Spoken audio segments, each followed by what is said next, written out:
Good morning. Good Morning. Good morning. One of my favorite quotes. I slept and dreamt that life was joy. I awoke and saw that life was service. I acted, and behold, service was joy. That is by Rabindranath Tagore. I said it right this time. Yes. I wouldn't have known if you hadn't. Service was joy. Global vision for September for Centers for Spiritual Living is service to the world. And the topic for today is we see our communities as being meaningfully involved with service to the world. Quote from Ernest Holmes, "But faith without works is dead.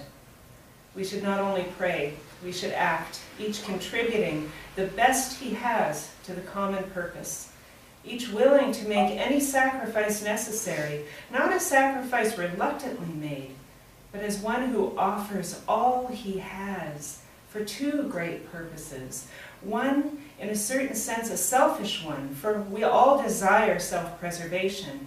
The other, in the greater sense that there can be no individual self-preservation without the preservation of all." He uses the word sacrifice, and I used to hate that word because it felt to me like that meant that something was being taken from me. But what sacrifice really means, when you look at the root word of it, the root word is sacred. It's to make sacred. It's giving a gift of yourself to make sacred, to make yourself sacred, to make the gift sacred. That's what sacrifice means. And so that's what I have reframed that in my mind to mean. Service, sacrifice, is a sacred act of giving. It's a sacred act of giving of oneself from that deepest essence of who we are. And it's known in many circles, not just in spiritual circles, but in psychological circles and even in organizational development circles, that the idea of service is really what brings happiness to us. That when we are truly serving from a sense of who we are, that creates a sense of happiness and fulfillment that we cannot get in any other way. That we just don't have in any other way. And so there are experts in organizational development who've worked with companies, like high-performing companies all over the world, people like Joseph Jaworski and Barry Heerman, who wrote Noble Purpose, who have said that until you develop a sense of inner purpose amongst yourselves, individually, knowing what your purpose is, knowing what your greater gift is to the world, your essential self, what is it that spirit part of you wants to express into the world, that you're not going to find true happiness even if you are at the top of your game. The top of your game means nothing unless you are giving something to humanity. This is something that is known in many circles, especially spiritual circles. So Dr. Barry Heerman from Noble Purpose wrote, "Human beings have a deep longing to contribute and serve. You seek values and beliefs that are big enough to encompass all of your life and work. If you're like most people, at a deep level you are called to serve. Within Noble Purpose is inherently right action that serves the world, and you are served in the process." So it's like what Ernest Holmes is saying, that serving has two purposes. It has the purpose of giving to myself, creating happiness and joy within myself, but it has that purpose because I'm also giving into the world, giving into humanity, giving into life itself. And I think the reason for that is because we're not separate. Right? We know that we're not separate. We know that when I walk into a room full of people, I can feel the energy of the room. You know if it's a funeral or a wedding, right? You can walk into a room and know that immediately. You know that there are there are people that sort of seem to sour the whole group just by coming in with a really heavy negativity hanging on them, right? A whole group of people will feel that and the energy will lower. And likewise, there are people that when they walk into a room, everybody lights up. It's that energy we give into the world. We are part of each other. We feel each other's energy because we're not separate. And so the service we give into the world, we're giving to ourselves. You can be that person that walks in the room that lifts the whole room. And you know, the thing about serving from your own purpose is that it doesn't have to do with a job. It has to do with an attitude. It's not about what you do. It's about who you are, what you bring to whatever it is you do. So you can serve humanity by being a parent. You can serve humanity by being an enforcer of law like Dawn is. You can serve humanity by smiling when you hand the person their coffee through the takeout window at McDonald's. You can serve humanity by being a friend. You can serve humanity in 1 billion, or maybe 7 billion, or 8, however many we have on this earth now, different ways. We each serve in some way, and we serve from the essence of who we are. So over the summertime, I've noticed, you know, I always have service in my life. And even when I decided to go back to working for the public service, BC government, I only was able to do that because it is a service job. It's a job of giving. It's a job of giving in a loving way to the people that I serve in one way or another. And over the summertime, when I had the opportunity to be a supervisor, I could only do that because I understood that what that is serving. It's not about telling everybody what to do. It's about being there to be a resource and being able to serve all those people who need somebody to be able to give them a little bit of guidance, a little bit of direction. When they're doing their best to serve a client, to serve a human being that needs their help. And so it's service. And so I can give myself in that way.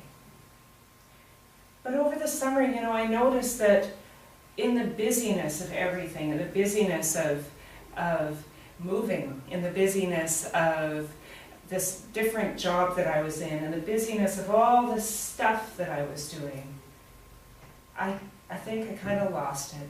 I lost that connection. In moments I had it. When it was right in front of me, I had it. But in the in-between moments and the quiet moments, I kind of felt like I was disconnected. Like I didn't have that deep sense of purpose. And I noticed that this is a theme with me in summertimes. This happens quite often. And I think part of it is because we're not doing as much here with the center. I'm not preparing talks the same way as I do, you know, starting September. So grateful that I have to sit down and do a talk. So grateful that we're going to be starting classes soon, because that forces me to be on my game in my own spiritual practice. It makes me do the things that I need to do so that I can reconnect with that essential part of me, that deep spirit part of me that knows who I am.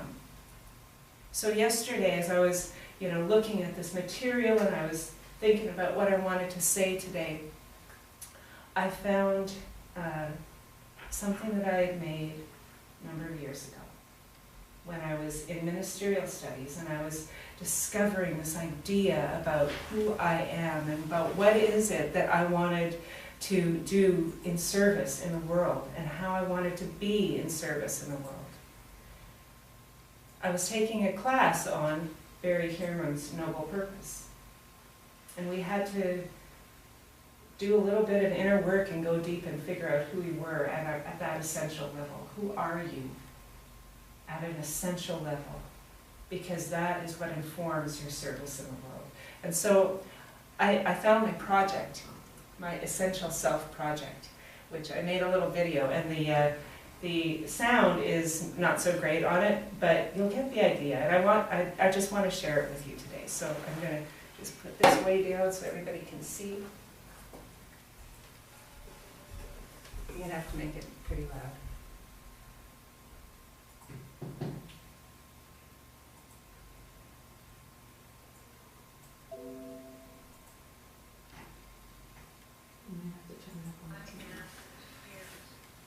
Oh, yeah. Okay. You do not want to touch the knobs on that. I don't even think it works. So. Don't turn it off. Yeah. I know where I'm pressing. Okay.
Life with a sideways glance, I chuckle with wry humor.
grateful. So that's what you were doing for hours. Hours. Way back then. Hours and hours.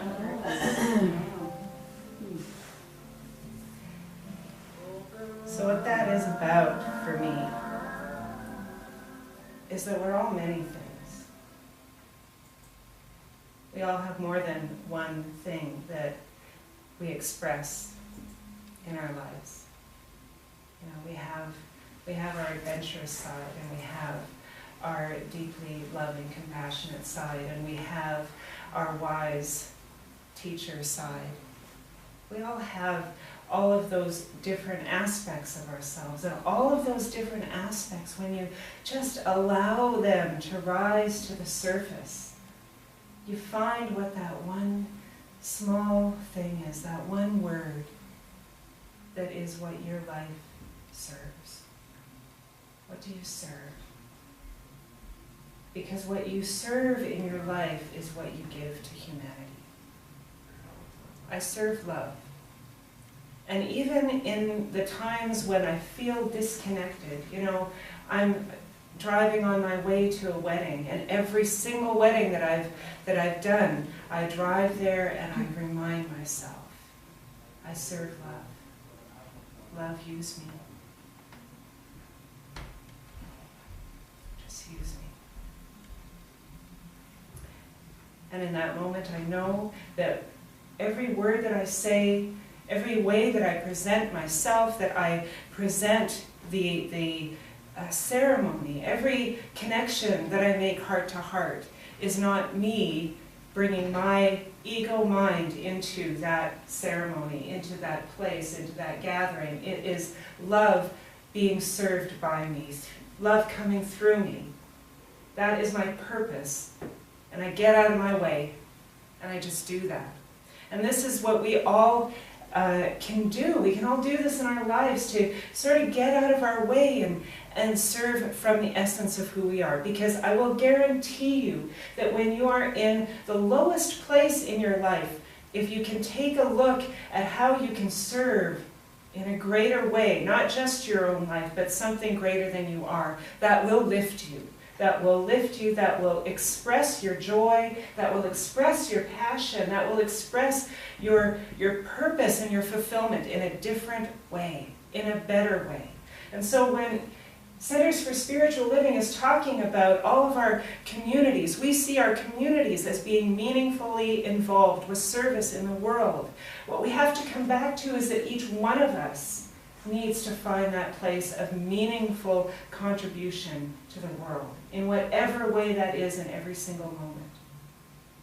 And so when we do that ourselves individually, then we move as a community out into the world in a greater way.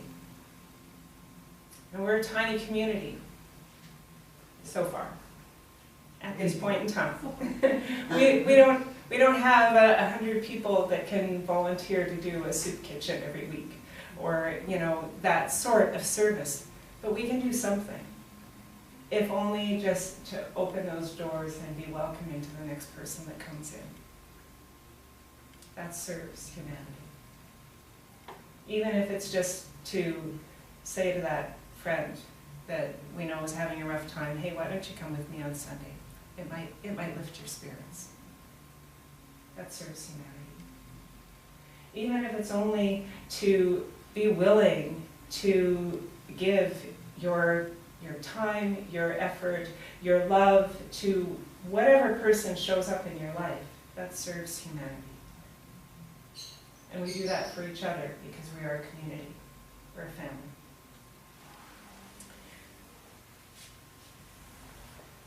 I'm going to read one more quote, last one. This is by Ram Dass.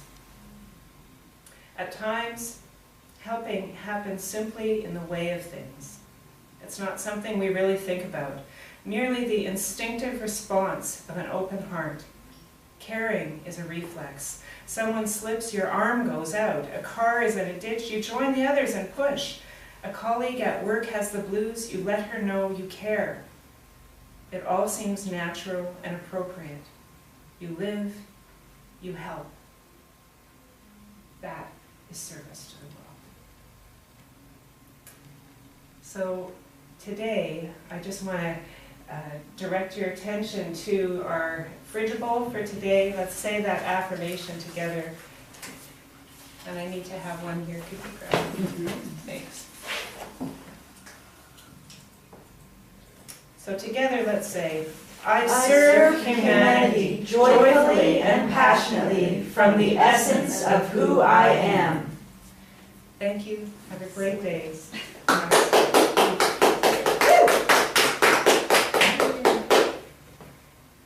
You're gonna do the...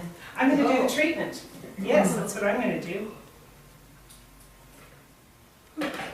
So let's do a treatment to just ground that in ourselves. Just joining together in this one consciousness that is life, that is love, that is spirit moving in and through and as each one of us.